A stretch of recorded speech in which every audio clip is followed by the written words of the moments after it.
Hey guys, welcome back. I know Tuna's already mentioned this in the video that he did about the Champions League or about Europe. We want to apologise for no videos the previous week. It wasn't because our teams got absolutely smashed. There was just no game 2 weeks ago at all. We just openly admit that our teams are absolutely poor in both them games. It's mainly to do with a few other personal things and just time constraints. It's getting busy. You know, football's really coming in at the moment.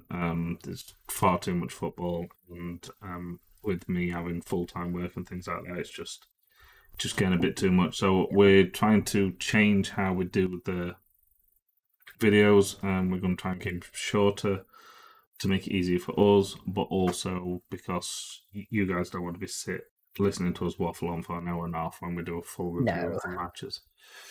So, I'm Elmo. I'm Tuna. And we're going to be talking about the weekend just gone. We're going to tell you our predictions on how we did, who scored the goals. Then we're also going to do the awards like we normally do, and then we'll be talking about our predictions for next week's games. So, let's go ahead and talk about the first game last week. Yes, Everton 2, Liverpool 2.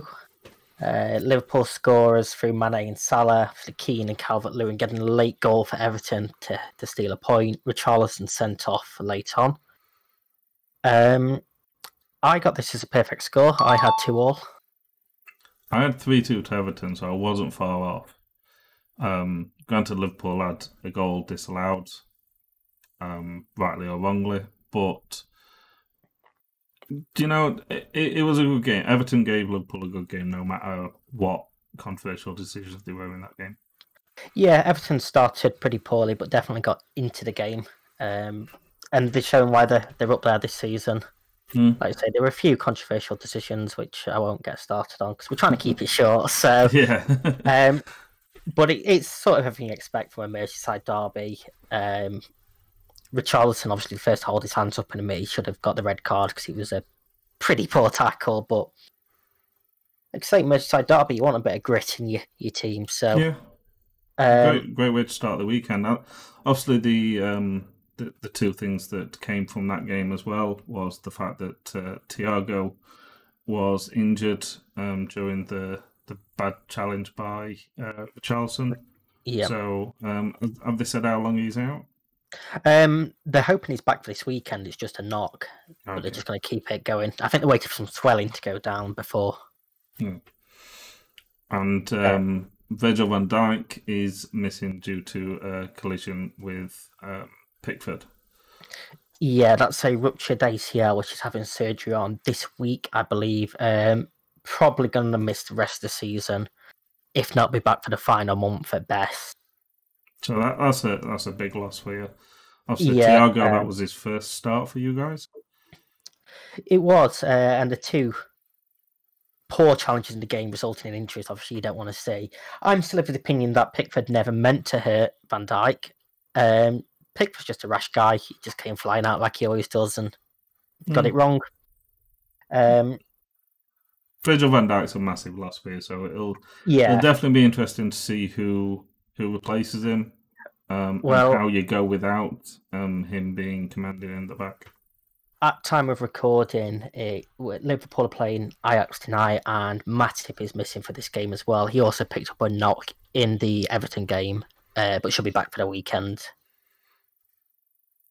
So that'll definitely be interesting then. So the next game, Chelsea versus Southampton.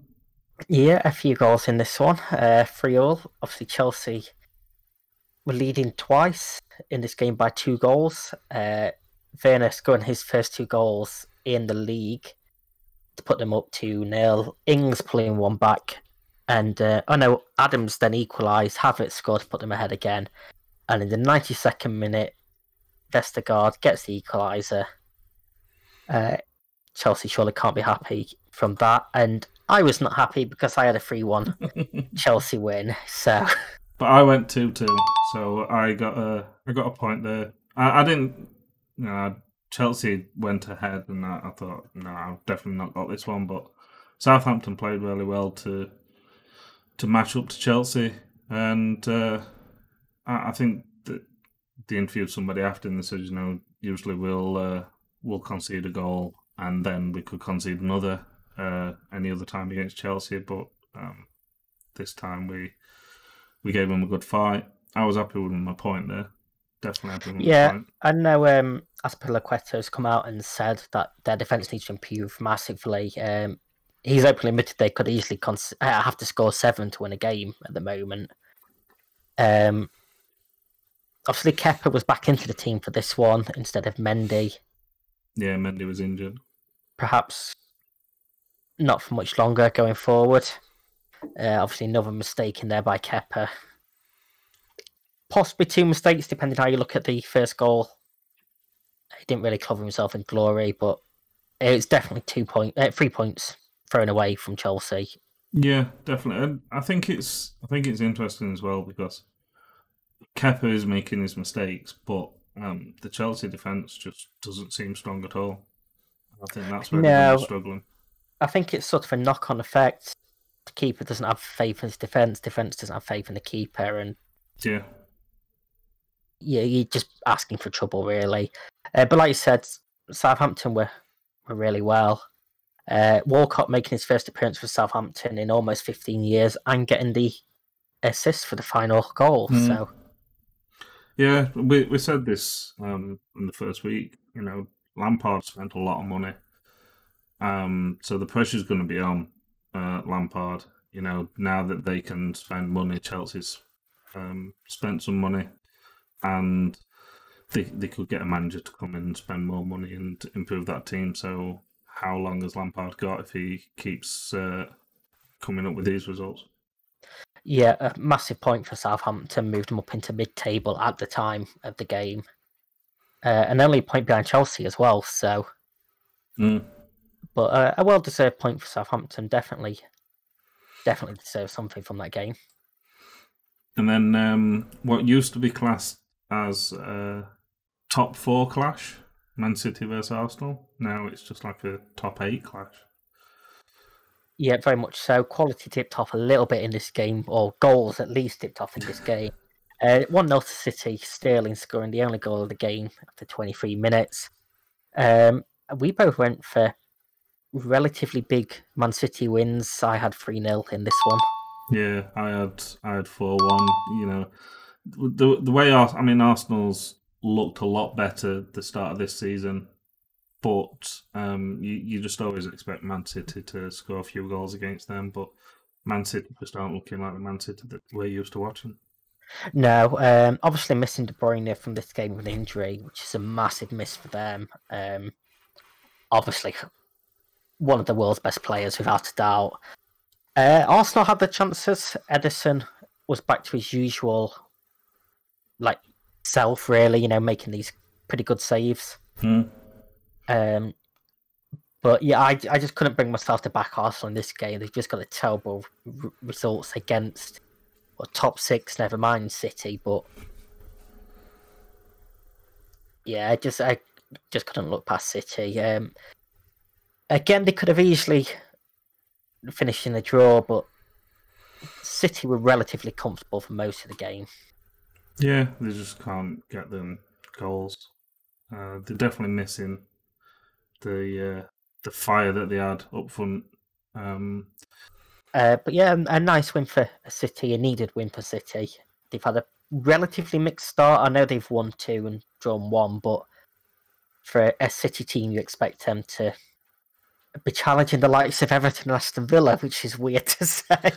Yeah, you've also got to think as well, they played 1 less game than most of the teams behind them, apart from Villa.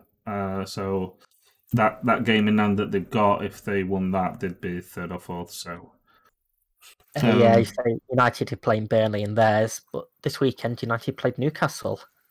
United score 5 goals, but a 4-1 win. This was a good game. Newcastle started off strong, but it was nice to see United playing well. Yeah, obviously very annoying for me for Rashford with his 96th-minute goal because I had a 3-1 Man United win. Yeah, so 4-1 win to United. I had 2-1. Obviously, games that United played as of late, and had the confidence that they're going to go out and score that many, but they proved me wrong, which I was happy about. Yeah, sure, opening up with the own goal on the second minute, pretty comical own goal. Then Maguire gets a big goal, 23rd minute, which is much needed for him. And I imagine when Fernandes scores in the 86th minute, you're thinking, my prediction might be spot on here. And then when Wan-Bissaka scores in the 90th minute, I'm thinking, my prediction is going to be spot on here. Then obviously Rashford in the 96th minute makes it 4-1. We had Fernandes missing his first penalty in a Man United shirt in this game. Yeah. Very disappointed in that. He also had a goal. In the first place was up for debate. I know you said you thought it was a bit soft. I thought it was a bit soft. I've had my discussions on penalties this season. I'm sick of seeing soft penalties, and I thought that was a soft one. Yeah, obviously, like you were just about to say, he had a goal disallowed as well. Yeah, which was a good goal, but was it an offside? Yeah, I think so. On the penalty, it was a fantastic save. Yeah. It's like quite often I say if a penalty's saved, it's not a very good penalty. It was a great penalty, an even better save. Obviously, Fernandes' goal was fantastic as well. A lovely finish. Same can be said of Wan-Bissaka's, his first professional goal. Yeah, and that was his 50th game for United as well. So yep. Great time to score. I think Bruno Fernandes joked afterwards saying, "I didn't even know Wan-Bissaka could strike a ball."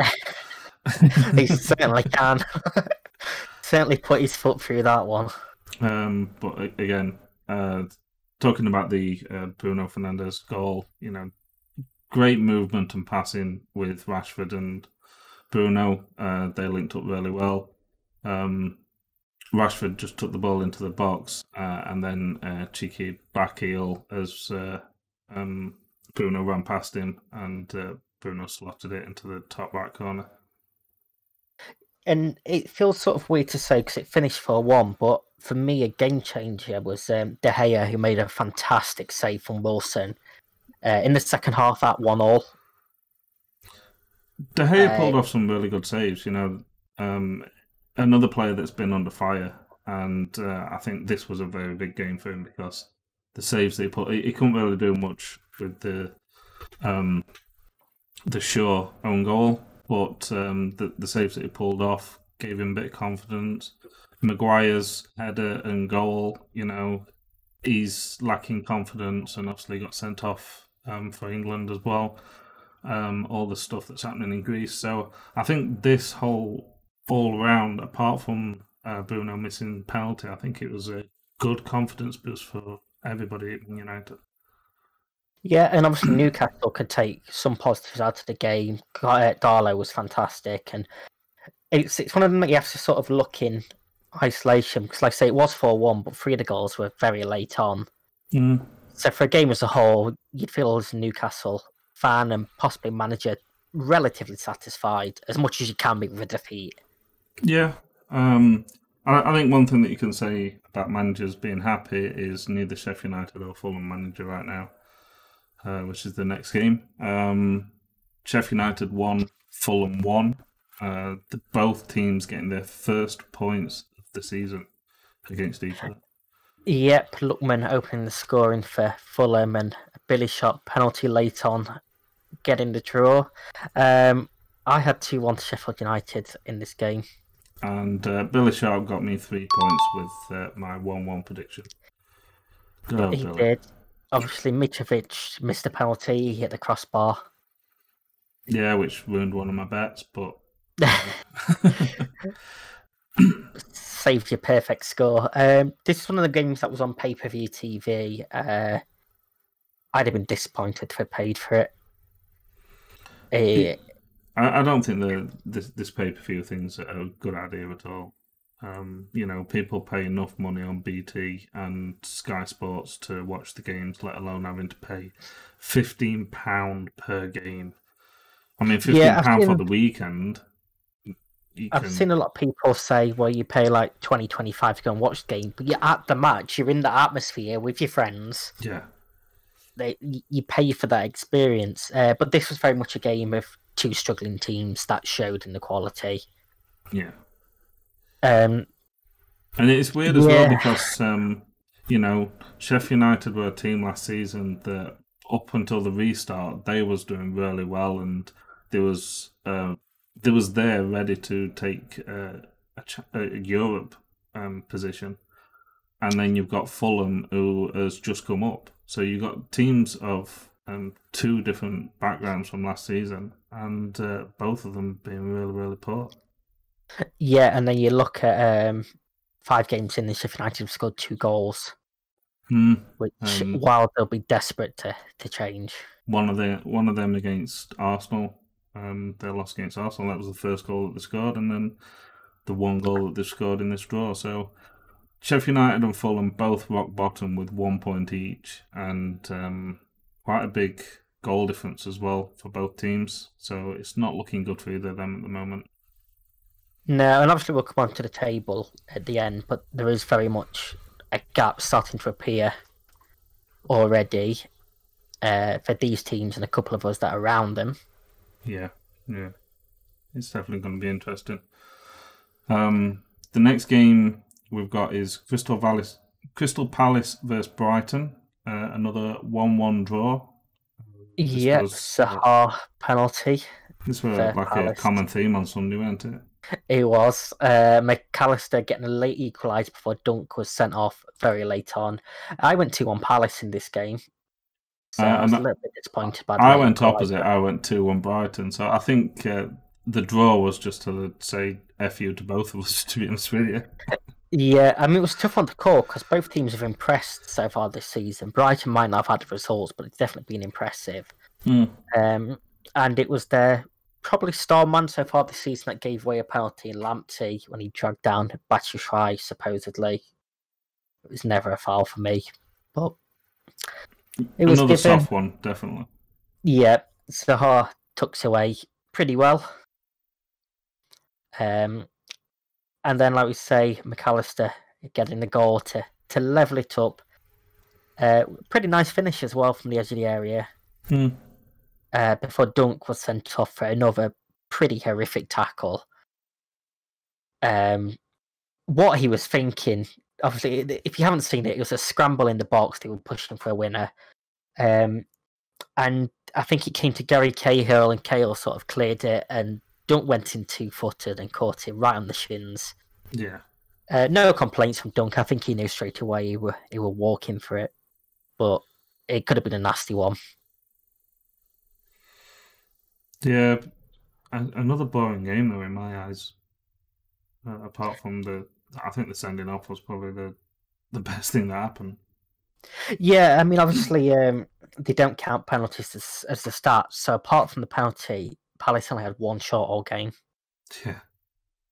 I mean, I don't actually have the counting it on this one. I know Opta don't count it, but the stats I'm looking at in front of me say one shot, one target. So that could have possibly been the penalty. But this isn't the Palace that you expect Palace to have a few chances as well. Last season they had. I mean, Zaha was the main man, and it was always pushing them and having some decent chances. So, yeah, that was a tough one to call for us both. Yeah, just to confirm, it was the penalty. That was the only shot for Palace in that game. Oh, okay. So, yeah, not great. Yeah. Another one that's not great is Tottenham's side of things. I mean, you say not great. I really enjoyed this game. A 3-3 draw with West Ham, raced into a 3-0 lead, Son and 2 from Kane. Before 2 late goals from West Ham, Balbuena, Sanchez and Lanzini. Sanchez own goal, that is. Giving them a point each. I had 4-1 to Tottenham. I had 3-1 to Tottenham, so we both obviously didn't have any faith in West Ham. No, and we were chatting during the start of this game anyway, and when Spurs went into a 3-0 lead, we were both like, this could be a big scoreline. Didn't Son score his goal in like 50 seconds or something as well? Yeah, it was inside a minute. So we was thinking that it was going to be even bigger result than against Man United. But yeah, at half time, whatever David Moyes said, um, yeah, it definitely changed things. You know, he's got used to being in the stadium with his team instead of being at home playing Football Manager. Yep, it was his first game back in a few weeks. So, and like I say, it got to 10 minutes to go, and you sort of think, well, this game's done. Yeah, still 3-0. And then Balbuena scored a header, and you sort of think, well, hang on 1 second.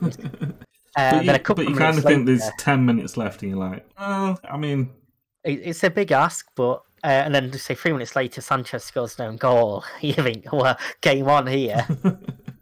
And then just before the equaliser, Bale, a lovely run to get past the defender and one-on-one a keeper, and then somehow fires it wide. Yeah, that's definitely got to be rust from Bale. You expect him to smash them it back at any other time. And I did think at the time this could be quite costly. And was it costly? What a goal from Will Lanzini. Yeah, the ball, I believe it was like a free kick that went into the box. It came out. Half cleared twice, and yeah, fell to Lanzini. And what a strike in top corner. Yeah. Didn't it bounce off the post and crossbar as well? Or crossbar and post? I think Lloris got his fingertips to it and it sort of hit the corner and flew in. But Lloris has probably been disappointed to get his fingertips to it, but there's no saving a strike like that. No, and I think that was his first goal in a year and a half. What a way to get on the score sheet this season if he hadn't scored for a while. Yeah, against a local rival in the last minute of the game, having been 3-0 down. Yeah. And he came on as well, didn't he? He came on. He did. I sent you a tweet, didn't I? They were a Tottenham fan that was like, well, we're bringing on Gareth Bale and West Ham are bringing on Lanzini. And then loads of laughing emojis, yeah. Yeah. And a few West Ham footballers have picked up on that and retweeted it as well. So, yeah, Mourinho might not think so, but this was very Spursy. Very, very Spursy. BBC readers gave Lanzini man of the match, which is probably a bit skewed considering the goal, but you can't blame them. Overall, it was an even game, and a point was probably the fair result. And that put West Ham 1 point behind Tottenham as well. Tottenham in 7th with 8 points, and West Ham 9th with 7 points. So that was a very big win for West Ham. And a big loss for Tottenham as well. And it's Tottenham one of them teams that you think if they could get a bit of momentum going, they could be up there challenging. Especially challenging this next team. Aston Villa 1, Leicester City 0. A 91st minute Ross Barkley winner. So this was an interesting one because you've got Villa that are up there, and you know they're in second place. They played for 1-4, and this is the Villa that nearly got relegated last season. Going back a few years, Leicester nearly got relegated. Then they won the league. Yep. Leicester only just stopped up the season before, and then they won the league the season after. Whether we're going to get one of them, probably not. But this, I just didn't know what to predict for this one because Leicester were singing the praises before the international break, and Villa's, you know, we say it every single time. We said it when Leicester was going on the good run and just getting out results and being up there. It's got to come to an end soon, but they're still grinding out the wins. Yep. I mean, I had Leicester to win 2-1 in this game, sort of disrespecting Villa a little bit, I suppose. Well, I had 2-0, so I thought, fuck you, Villa. Yeah. And obviously, if you've been watching, you know that we've been making our predictions, but I've also been keeping a track of the table based on our predictions. I've got Aston Villa down in 15th after this week, and you have Aston Villa down in 17th, so 18th even, sorry. I think we've both got Leicester up in the top 2 as well. Yep. So obviously we're sort of sorry, Villa fans. We're gonna... I'm not sorry. I just refused to give you the win after a couple of weeks ago. So But again, we mentioned that Villa is one of the teams that's only played 4 games, so they play one less game than all the teams around them, and they're second. They're 1 point behind top. So They are the only team with 100% record so far. The only team in double digits for goal difference, and they've only conceded 2 goals so far in the league. So things are looking good for them. It's the first time in 90 years they've won the first 4 games in the top flight. I mean, it wasn't a great game at all. Say 91st minute for Ross Barkley, another one of these pay-per-view games that perhaps didn't live up to what you'd expect. But you look at the goal difference and you put that against Burnley and you think, yeah, they've probably conceded 12 and scored 2, not scored 12 and conceded 2. But perhaps a bit unlucky on Leicester. It was a very even game. But say Villa are in form, and that's just how things go sometimes. Once you're in form and things are going your way, things are going your way. Possibly a different game had Vardy been available. Obviously, he can change games no matter what. The next game, the first Monday night game of the weekend, West Brom Burnley, 0-0. First 0-0 of the season. I had a 2-1 Burnley win. I had a 2-0 Burnley win. So, both completely wrong. I've watched some highlights, but it weren't a long video. Yeah, obviously, West Brom, had 2 goals disallowed. 1 goal disallowed through Grant. Wood hit the crossbar for Burnley. This one was very much a story of the goalkeepers, really. Both goalkeepers played well, and both goalkeepers deserved to not concede, and that's exactly what we got, really. So, also Burnley's first point of the season. Yeah, and just like we spoke about with Sheff United Fulham, this was another game where both teams are down there, with Burnley 18th and West Brom 17th. So neither team having the best of starts to this season.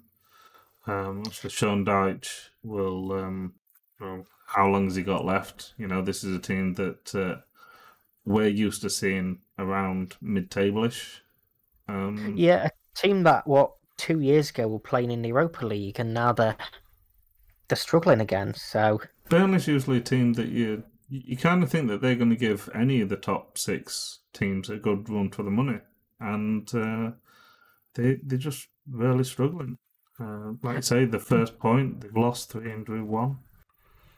Burnley remind me in a way of Stoke of old. It's not saying they play the same sort of football, but sort of one of the teams that you expect to be safe every year, but not really do anything else.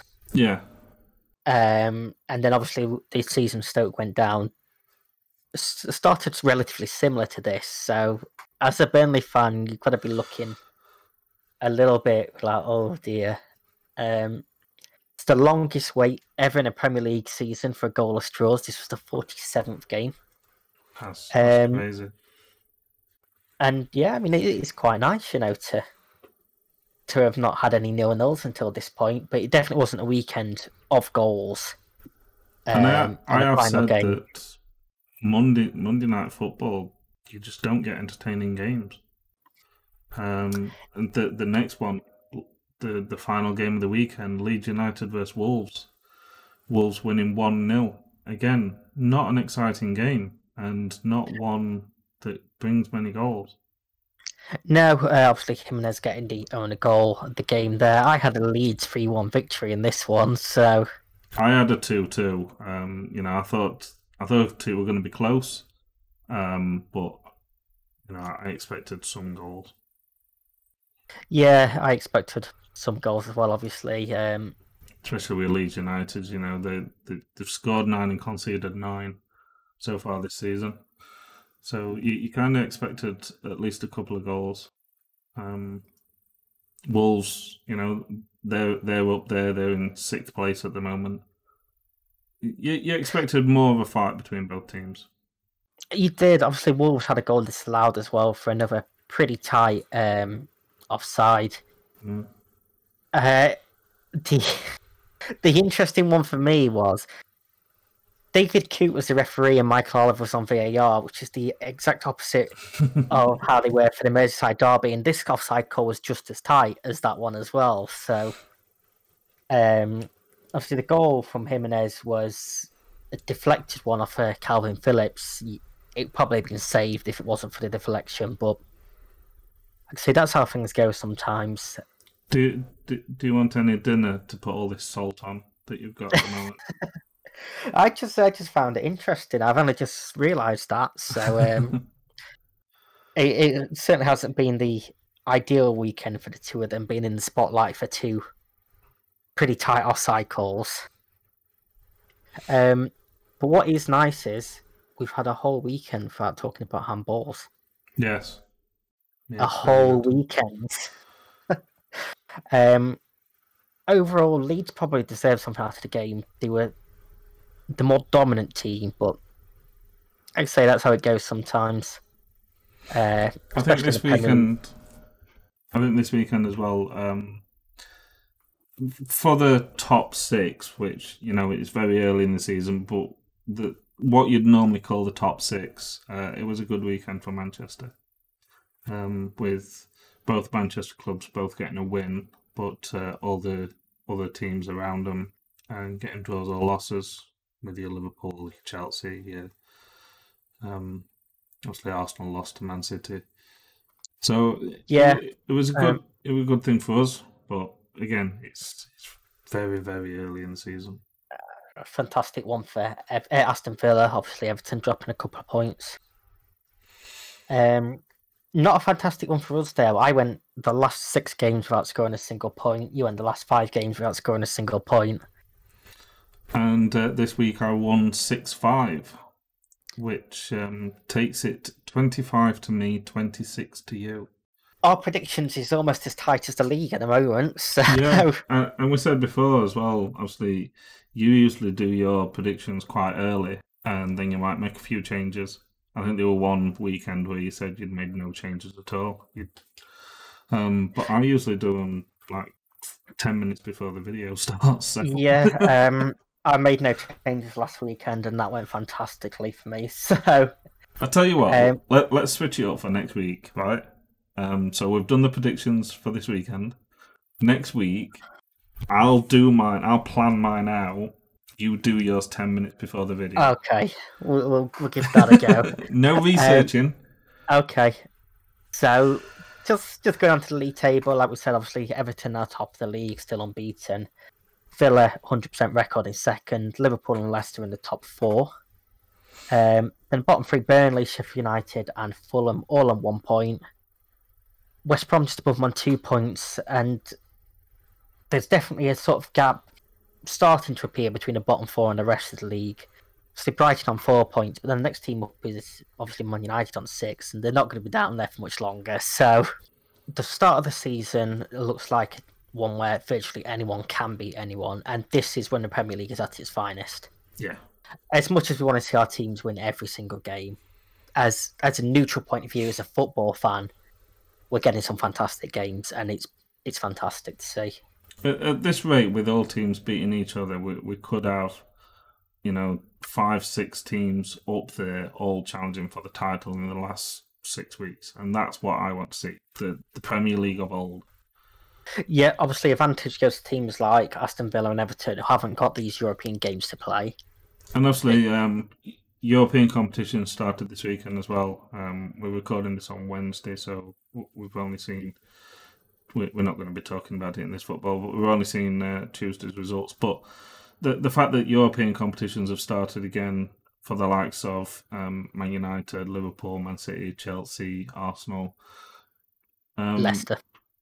Yeah, the games are ramping up more, so it'll definitely be interesting to see, and the injuries as well. As we touched on earlier, Liverpool picking up some big ones.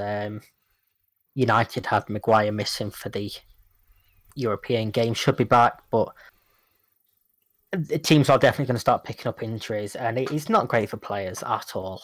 No. As we spoke about before we came recording, but so let's talk about the awards that we're giving for last weekend then. Yep. Obviously, we didn't record the week before, but we also did our awards for then and for the month of September as well. So I don't know if you want to cover them as well while we're doing this. We can quickly cover them, yeah. Yeah, obviously you don't have to do your graphics for this one. So, Player of the Week a couple of weeks ago, we both went for Ollie Watkins. Yeah. Of Aston Villa. Player of the Month, I went for he torn Liverpool Calvert-Lewin. down, so hell yeah. He did. I went for Calvert-Lewin for Player of the Month. You went for Son. Yeah.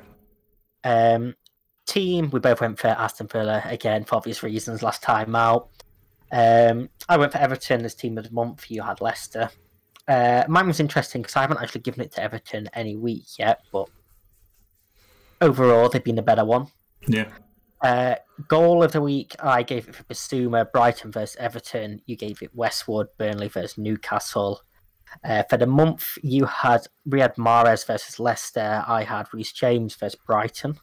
Yep. And Gaff, I went for Harry Maguire versus Spurs. You went for Pickford versus Brighton. For the season, for the month even, not for the season, you went for Van Dijk on the opening weekend. I went for the handball law. Yeah. So that's a quick recap of that. And now on to last week's. So player, I gave it to Harry Kane this time out for his 2 goals and his assist. I was going to do, but because I don't like him, I'm going to be very biased. I gave it for Marcus Rashford.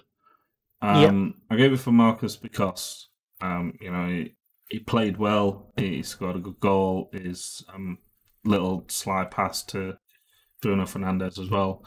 But I thought I'd give it to him because of something off the pitch as well, getting his MBE and continuing his fight as well. So he deserves any award and praise that he's getting right now. It certainly does, obviously, continuing his fight. Very much to this day still. He's still in the news as of today. Against a big bad government. Goal, I went for Lanzini. It had to be. Yeah, I have the same on that one. There were a couple that had Lanzini not been in there, there would have definitely been a choice to make. But his was some decent stand goals. out. Team of the week, you will be very happy. I gave it to Manchester United this week. That surprises me, but yeah, I'm very happy with that. Definitely clipping this for in the season. I went for West Ham. Just the first half they wasn't very good, but being 3-0 down and coming back and just I don't know, just making up Tottenham fans cry was just good enough for me. Yes, very much so. And Gaff of the weekend. I'll let you go with yours first. There's no surprise who I went for. I went for David Coote, VAR referee. Not being salty at all. No, he just had a poor weekend. Very poor weekend. What a dickhead. Should be banned for life. But, I support referees. So I couldn't pin it down on one player or official. So I just went for Spurs. Yeah. Just throwing away the 3-0 lead. Spurs being Spursy. Yeah, definitely. Pretty tough weekend because there wasn't any standout gaff by any players really. So no, there first time this week. A couple of mistakes for like Kepa and a couple of defensive mistakes in other games as well. But Luke Shaw for his own goal and things like that. But no, it was like you say, no handball. Obviously handball law won it in September, so hopefully it doesn't win any award this month. I mean, Pickford probably got away with one for me if the third goal had counted because he didn't cover himself in glory for that. But it didn't count, so he's safe. He had a great game apart from that. So next week's predictions. Yes, some interesting games this week.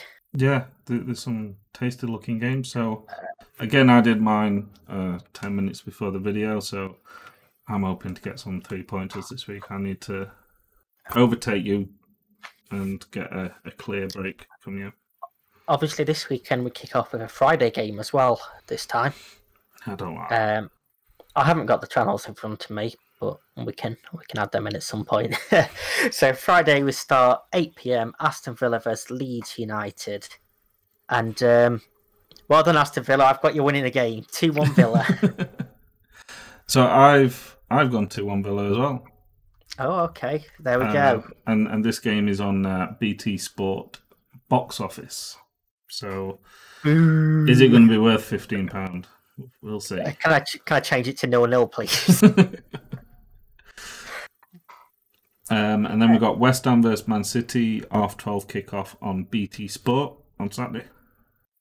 Yeah, I mentioned it before we start recording. I've got one where I looked at and thought, why have I done that? It's this one. I have Man City winning 5-0. 5-0. 5-0. Wow. At some point, they're going to put someone to the sword this season. And I'm going to keep predicting them until it happens. So, obviously, Man City didn't score many goals last week, and West Ham came back fighting, so I've completely disregarded that, and I've gone 3-1 to Man City. So 3 o'clock kickoff, Fulham versus Palace, which is on BT Sport box office again. And I've gone Fulham 1, Crystal Palace 2. Okay, I have Fulham 0, Crystal Palace 1. I don't think Fulham's going to get many more points this season. I think Palace were disappointed last week, so they'll come fighting back. Yeah, I sort of toned down the amount of goals that I predicted this week, just because of how last week ended. So, yeah, it might not be very exciting. One of the standout fixtures the weekend we got next. Yep, Man United versus Chelsea, R5 kickoff, and I'm very happy to say it's just on normal Sky Sports, which I do have. I don't think I'd pay £15 for any of these games this season, even Man United versus Chelsea. But I've gone 3-1 to Manchester United, just because our form as of late, and we've got Cavani potentially starting at the weekend as well, and obviously Chelsea not looking good last week. I have a 2-1 Chelsea win this time. Ooh. Okay, you're going to do me like that, yeah? Yeah, I don't really have a reason. It could have gone either way. But I just think now Werner's got his first couple of goals, he's going to be a real threat. So we got the team of the week last week, and we're not even going to get a win this week. I did also make this before I saw De Gea play well and everything last night. So, but like I said, I'm sticking with my predictions. Okay. And then 8 o'clock kickoff, Liverpool versus Sheff United is on Sky Sports box office. And what's your prediction? I have Liverpool winning 9. No, I've got it 1-0 Liverpool. That wouldn't surprise me. You predicted something like that. I've gone just the 2-0. Sheff United, they've only scored 2 goals, so I don't expect them to get any, even though you've got a weakened defence and your keeper's shocking. But I've gone a 2-0 win to Liverpool. Yeah, I just think Sheff United will have a decent game. Like they did both games against us last season, but just a 1 in this one. Like I said, I've toned my goals down. Sunday, 2 o'clock kickoff on normal Sky Sports, Southampton versus Everton. I've gone Southampton 1, Everton 3. Okay, I also have Everton remaining top of the table, but a 2-0 victory for them. So definitely good for them if they can get another 3 points. Yeah, definitely. Southampton played pretty well last weekend, but I just can't look past Everton at the moment, which really hurts me to say. I don't think you can look at Everton's performance last week just because when it's in a derby, it's completely different. Yeah. And then R4 kickoff, Wolves versus Newcastle, again on normal Sky Sports. I have a 3-1 Wolves win. I've gone 2-2. I think this will be a tight game, to be honest with you. Yeah, Newcastle have been relatively impressive so far this season, but I think Wolves are starting to hit their stride a little bit now. And then 7:15 kickoff, again, could be a decent game. We've got Arsenal versus Leicester, which is on Sky Sports box office, so I'll watch the highlights. I'll match it there. Yep, same. This was my other pick for one of the standout games of the weekend. I've gone Arsenal 1, Leicester 3. I have Arsenal 1, Leicester 2. I mean, I keep putting my faith in Leicester and they keep throwing it back in my face, but, I just don't want to predict Arsenal winning. I like Leicester, I don't like Arsenal. This could be a massive regret for both of us if Vardy isn't fit. That Possibly. could be one thing that changes it, but no, I think let's still be Arsenal. I'm going with my heart, not my head this time. Monday night, we've still got 2 games, and R5 kick-off, Sky Sports box office, Brighton versus West Brom. Contrary to what I said earlier with Monday night games being boring, I've still gone 2-1 win to Brighton. Okay, I have 0-0 in this one. It's probably going to be... We had our first one last weekend, so I feel like I predict him now. Which means he's going to be like 6-0 now. Yeah. Or 7-6 to Brighton, please. I need my points. And the 8 o'clock kickoff and the last game of the weekend on normal Sky Sports, Burnley vs Spurs. I've gone 1-1. Okay, I have a 2-0 Spurs win in this one. I mean, on paper, not many games, but on paper, I think Spurs should be winning this, but the Spurs ace, so. And it's Monday night. Yep. And obviously, Spurs play Thursday in the Europa League both weeks as well, so will Jose have his eye on that? And we've also got Bale to make his first start, potentially. And obviously, lack of rust might be sinking some goals in, so it'll be interesting. We'll see. So that's it this week done. We will obviously try and make these weekly, but we do apologise in advance if these weeks that we don't get to do it. Like I say, with our thick and fast footballs coming at the moment, and our personal situations as well with work and other things. Obviously you working full time. I'm just about to start a new job, so. Yeah, I'm working from home, which might make it a bit easier, but again, my shifts are all over the place, so. Yeah, it's bounced around a little bit, but we'll try and be as consistent as possible. Yeah. All right. Obviously, if you like this format, let us know. Follow us on all our socials, including Down the Wing podcast, Twitter down below. Look out for any more videos, so subscribe and hit that bell for notifications. There's also a link below for Sneak if you want to try Sneak out. Use one of my links. Why not try and sell out a little bit? But until next time, guys, we have a good weekend with your bets. I'll see you soon. Bye.